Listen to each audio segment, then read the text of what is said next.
Well, hello, and here today on the Rusty Glove Box, what we're going to do today is we're going to talk about Studebaker Champ brake drums.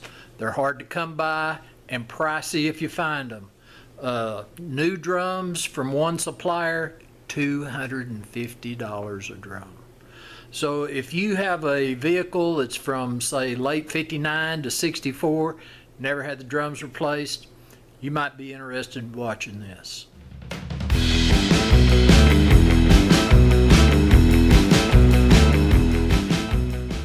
Doing a bunch of research on the internet, I ran across a couple of fellas. One of them was Bob's Studebaker resource website. The other one was Jerry Kaiser. They both did about the same thing, just a little different way of doing it, but I said, man, that looks like the way to go. What they used was a Chevy brake drum, and the brake drum that they used was a Raybestos 206-65R, very common brake drum, easily to get. And I opted to get new lug bolts. Their part number was a Dorman 610-036. I'll show them to you over here on the workbench, but kind of show you what I had to do to get these drums to work right. Alright, this is the Chevy drum, and this is the Studebaker drum. You can see I have this one elevated. That's to clear the lug studs. This one is the way the Studebaker drum mounts on the original hub. The drum mounts to the inside. On what I did when I used the Chevy drum, I took the hub out, pressed the studs in there. I had to machine across, make sure that's good and flat. Being that I machined this surface and have this center bore the same as this brake drum, it helps ensure that everything's in line. And so everything fits together nice. And at a glance, it looks like this drum is a lot bigger and all that. It's really not. In here where it counts, this is 11 inches, this is 11 inches. And to help make sure that I have the right height, I checked it. And what I have is I took a straight edge. Right now we've got this set to inches, but can easily be changed to metric.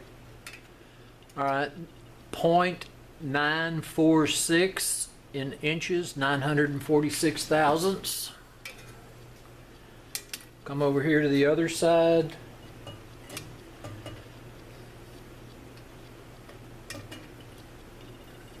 This is just a hair higher, so 946. This is 864. So with that close tolerance right there, I'm going to say that's pretty good. Well, I decided I was going to go ahead and turn the face of this hub to accept the brake drum. And shortly I'm going to press the studs in here. And then I will have to enlarge these stud holes on the brake drum, because like I said earlier, let's see if I can get one.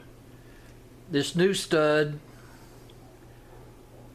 this is between 5/8 and 11/16, and it won't go through the drum, so I need to enlarge this hole just a little to accept the larger stud.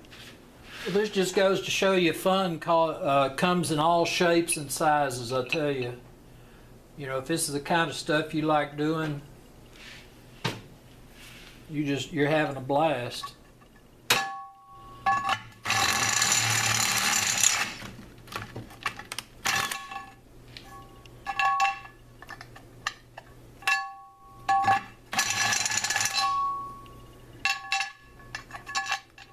So anyway, it goes just that easy. I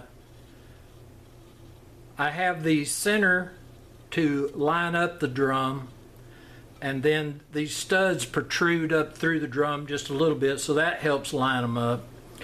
This right here, you don't have to worry about it, because the wheels that I have, the lug nuts go on about 3/4 of the way down, and I still have threads to go, so it gets a good tight pull on that lug bolt with the lug nut. So when I get the brakes installed, I'm gonna be sure and make a video of that. It's raining outside today, but anyway, this is Rusty Glove Box. Thanks for watching, and I'm out of here.